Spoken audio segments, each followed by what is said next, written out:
এক বনে টুনি তার মেয়ে টিংটিংকে নিয়ে বসবাস করত। টুনি ছিল ভীষণ গরিব।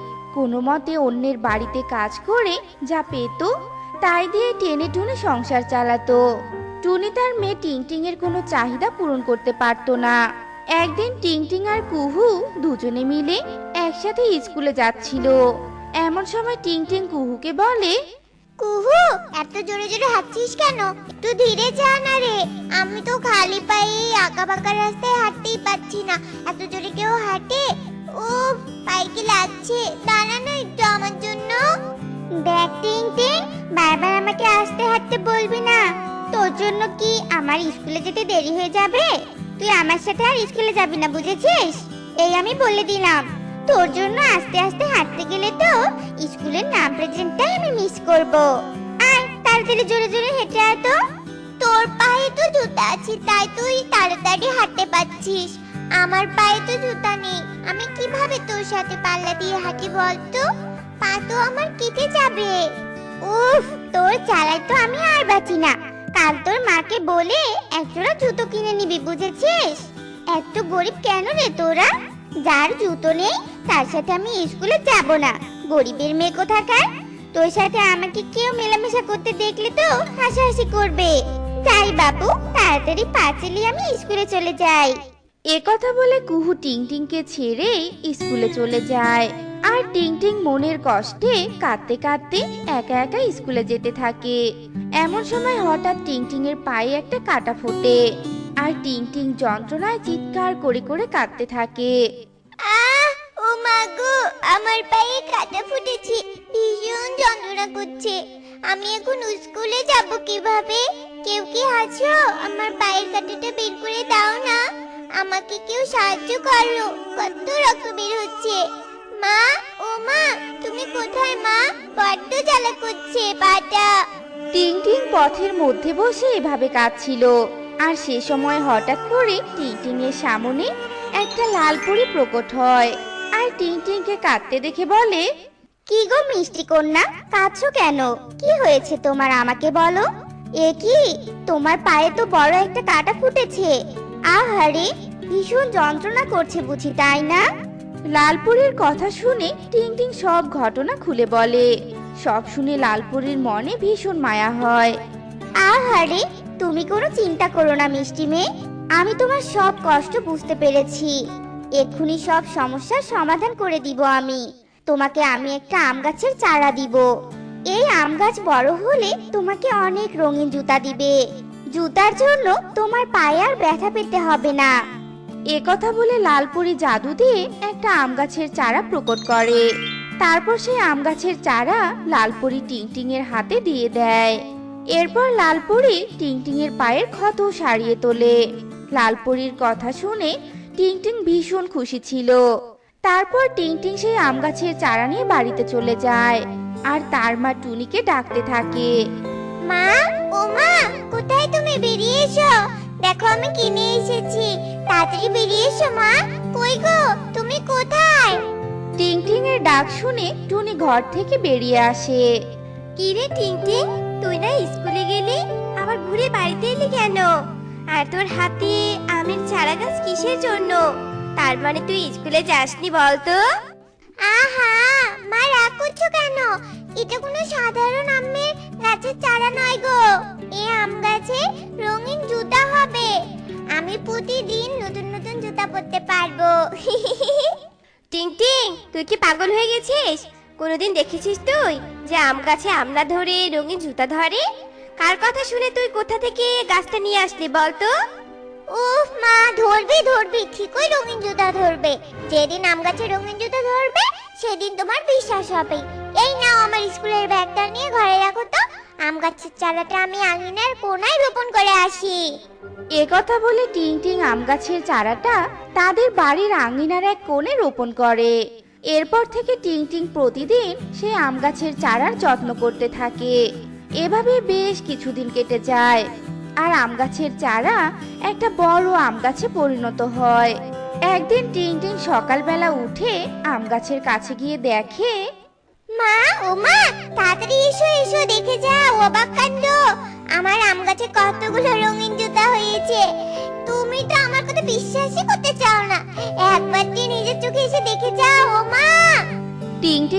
কথা শুনে টুনি ভীষণ অবাক হয়ে যায় আর ঘর থেকে বেরিয়ে আম গাছের কাছে এসে বলে, এ কি করে সম্ভব? আমি বাপের জন্মেও এমন আম গাছ দেখিনি।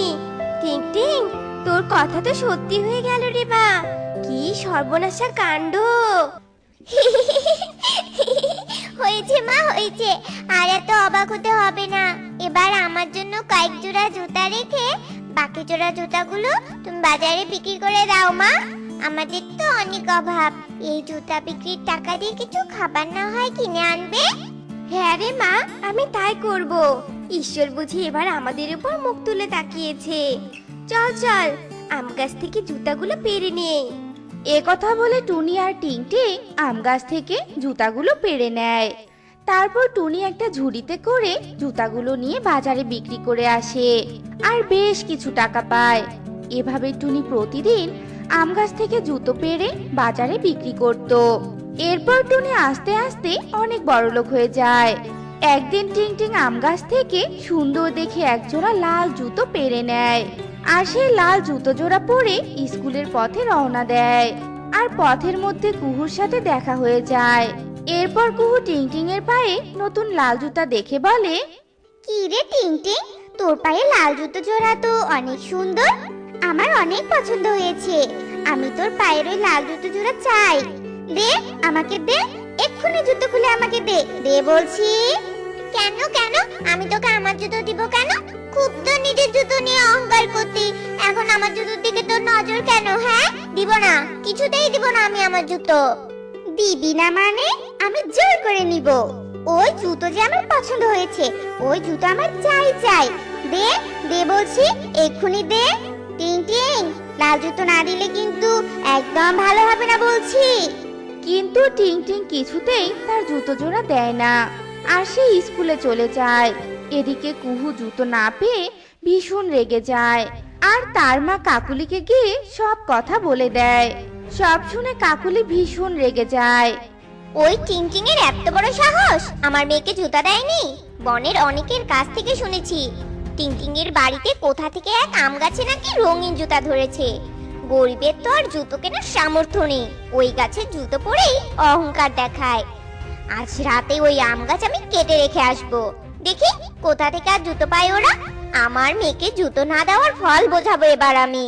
এ কথা বলে কাকুলি রাত হওয়ার অপেক্ষা করতে থাকে। এরপর বনের মধ্যে রাত নেমে আসে আর রাত হলে কাকুলি চুপি চুপি সেই আম গাছের কাছে যায় আর একটা কুড়াল দিয়ে যেই না আম গাছে আঘাত করতে যায় তখনই সেই আম গাছ থেকে একটা ডাইনি বেরিয়ে আসে। কাকুলি ডাইনিকে দেখে তো ভীষণ ভয় পেয়ে যায়। ও মা গো, এই আম গাছে তো খালি রঙিন জুতা হয় না, এখন তো দেখছি ডাইনিও থাকে। আমি আর এই গাছ কাটবো না বাবা, আমাকে ছেড়ে দাও, ক্ষমা করে দাও, যেতে দাও আমাকে। তুই মনের মধ্যে হিংসে নিয়ে আমাকে কাটতে এসেছিস? তোর এত বড় সাহস! আমি অসহায় এক পরিবারকে সাহায্য করছি আর তুই কি না আমাকে ধ্বংস করার চিন্তা করছিস? আজ তোকে আমি মেরেই ফেলবো। না না, আমাকে মেরো না। আমি আমার মেয়ের কথা শুনে উত্তেজিত হয়ে উঠি আর আমার মনে রাগ হিংসা বাসা বাঁধে। আমি আর কারো কোনো ক্ষতি করব না, ক্ষমা করো আমাকে। কাকুলির আকুতি মিনতি শুনে ডাইনি তাকে ছেড়ে দেয় আর কাকুলি সেখান থেকে পালিয়ে যায়। এরপর সকাল হয়ে যায় আর টুনি টিংটিং রাতের কাহিনী সম্পর্কে কিছুই জানতে পারে না। তারপর টুনি আর টিংটিং তাদের আম গাছের রঙিন জুতা নিয়ে অনেক সুখে শান্তিতে দিন কাটাতে থাকে। রূপপুর জঙ্গলে এক টুনি তার মা মিনুর সাথে বাস করত। টুনি দেখতে অনেক কালো ছিল, যার জন্য প্রতিনিয়তই টুনি সহ টুনির মাকে লাঞ্ছিত বঞ্চিত হতে হতো। মিনু অন্যের বাড়িতে কাজ করে কোনো রকমে সংসার চালাতো। মা টুনি, তুই তো দিন দিন বড় হয়ে যাচ্ছিস আর কদিন পর স্কুল পেরিয়ে কলেজে উঠে পড়বি। তখন তো তোকে বিয়ে দিতে হবে রে মা। কিন্তু তোর এই গায়ের রঙের জন্য তো আর কেউ বিয়েও করতে চাইবে না। কেউ যদি আমাকে বিয়ে করতে না চায় তাহলে আমাকে জোর করে কেন বিয়ে করতে হবে? হ্যাঁ বলো তুমি। আমি পড়াশোনা করে অনেক বড় হয়ে ভালো একটা চাকরি করব আর অনেক টাকা জমিয়ে সেই টাকা দিয়ে সুন্দর একটা বাড়ি বানাবো। এরপর সেই বাড়িতে আমি তোমাকে নিয়ে থাকবো মা। হয়েছে হয়েছে, পাকা পাকা কথা এবার রাখ। এদিকে তোর স্কুলের সময় পেরিয়ে যাচ্ছে, তাড়াতাড়ি স্কুলে চলে যা তো। মায়ের কথা মতো টুনি স্কুলে চলে যায়। কি রে টুনি, ওভাবে হা করে কি দেখছিস শুনি? নাকি আমাদের মতো তোরও সাজতে ইচ্ছে হয়? তুই চাইলে একটু সাজতে পারিস। এই নে লিপস্টিকটা, দেখেছিস?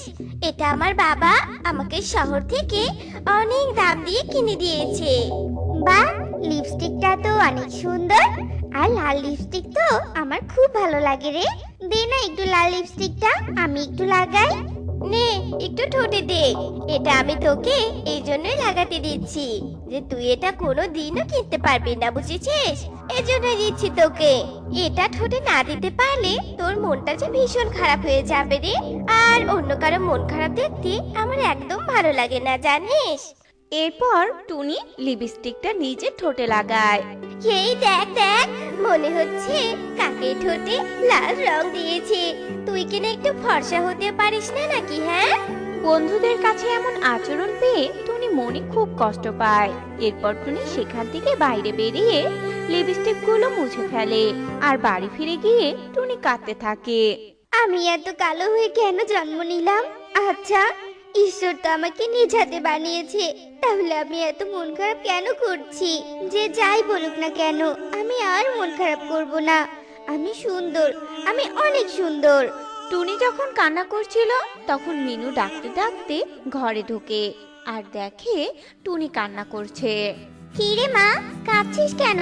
তোকে আমি একটা ভালো খবর দিতে এলাম, আর তুই কিনা কাঁদছিস? কই মা, আমি একদম কাঁদছি না। সেই তখন থেকে চোখে কি যেন একটা পড়েছে। ছাড়ো তোমার সেসব কথা, এবার বলো কি ভালো খবর নিয়ে এসেছো তুমি? আজ সন্ধ্যায় পাশের জঙ্গলে টোনা নামের একটা ছেলে তার বাবাকে নিয়ে তোকে দেখতে আসছে।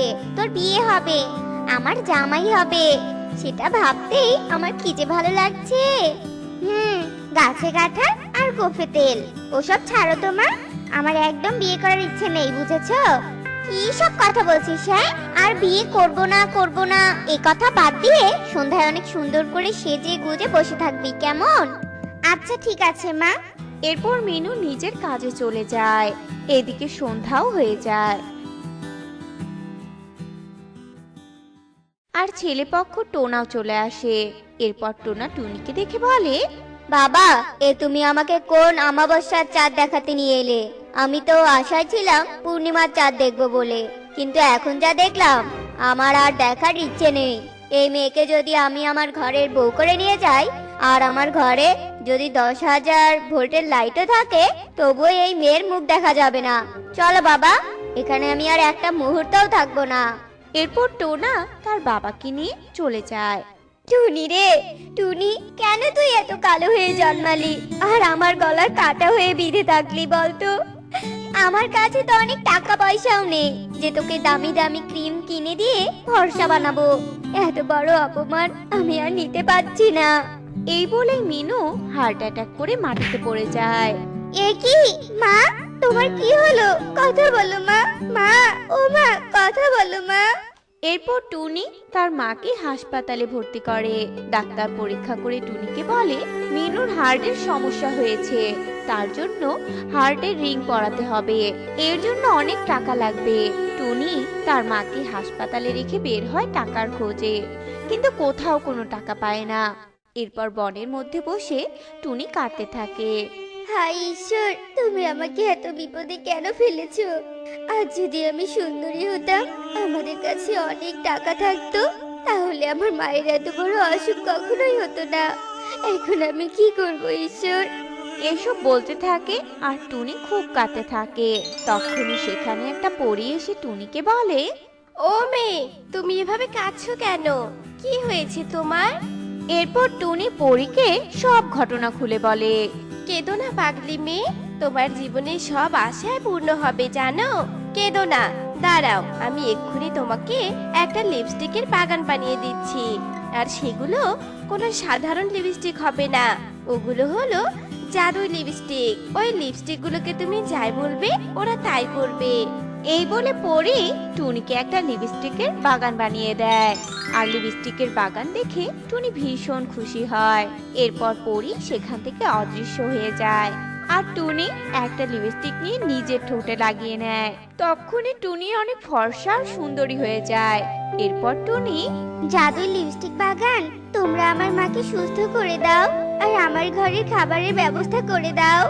টুনির কথা শেষ হতে না হতেই জাদুর লিপস্টিক বাগানে একটা লিপস্টিক কথা বলে ওঠে আর বলতে থাকে, তোমার মাকে সুস্থ করতে হলে এখান থেকে একটা লিপস্টিক নিয়ে তোমার মায়ের ঠোঁটে লাগিয়ে দাও। তোমার মা সুস্থ হয়ে যাবে। আর এরপর থেকে তুমি এই লিপস্টিক বাগানের লিপস্টিক বিক্রি করে তোমার সংসার চালাতে পারবে। এই লিপস্টিক বাগানের লিপস্টিক কখনো শেষ হবে না। আমরা সব সময় সব লিপস্টিক তোমাকে সাহায্য করব। আর এই লিপস্টিক বাগানের উপর কেউ লোভ করলেও সে কঠিনতর শাস্তি পাবে। লিপস্টিক বাগানের কথা মতো টুনি একটা লিপস্টিক নিয়ে গিয়ে ওর মায়ের ঠোঁটে লাগায় আর ওর মা নিমিষেই সুস্থ হয়ে যায়। তারপর টুনি তার মাকে বাড়িতে নিয়ে আসে। এরপর টুনি তার মায়ের সাথে সেই লিপস্টিক বাগানের লিপস্টিক বিক্রি করে অনেকগুলো টাকা পায়। লিপস্টিক বাগানের লিপস্টিক একদমই শেষ হচ্ছিল না। দেখতে দেখতে টুনি আর তার মা অনেক ধনী হয়ে যায়। তারা সুখে শান্তিতে বসবাস করতে থাকে। কিন্তু এগুলো সব চোখে পড়ে যায় সুখীর। আরে, এই ছোট লোক টুনিটা কি করে এত সম্পদের মালিক হয়ে গেল? ব্যাপারটা তো আমাকে দেখতে হচ্ছে। এরপর সুখী টুনির বাড়ির পাশে লুকিয়ে থাকে। এইদিকে টুনি তার লিপস্টিক বাগানে গিয়ে লিপস্টিক গুলোর সাথে কথা বলতে থাকে। এসব কিছু দেখে সুখী, ও, তার মানে এই টুনি এই লিপস্টিক বাগানের সাহায্যে তাহলে এত বড়লোক হয়ে গিয়েছে। আজ রাতেই এই বাগানের সব লিপস্টিক আমি চুরি করে নিয়ে যাব আর আমার বাড়িতে বাগান বানাবো। এরপর আমিও লিপস্টিককে যা বলবো ওরা আমার কথা শুনে তাই করবে। এরপর সুখী বাড়ি ফিরে যায়। এইদিকে রাতও হয়ে আসে। সুখী লিপস্টিক চুরি করার জন্য বাগানে যায়। সুখী বাগানে পা রাখতেই তার পুরো শরীর আগুনে জ্বলে পুড়ে ছাই হয়ে যায়। এরপর সকাল হয়।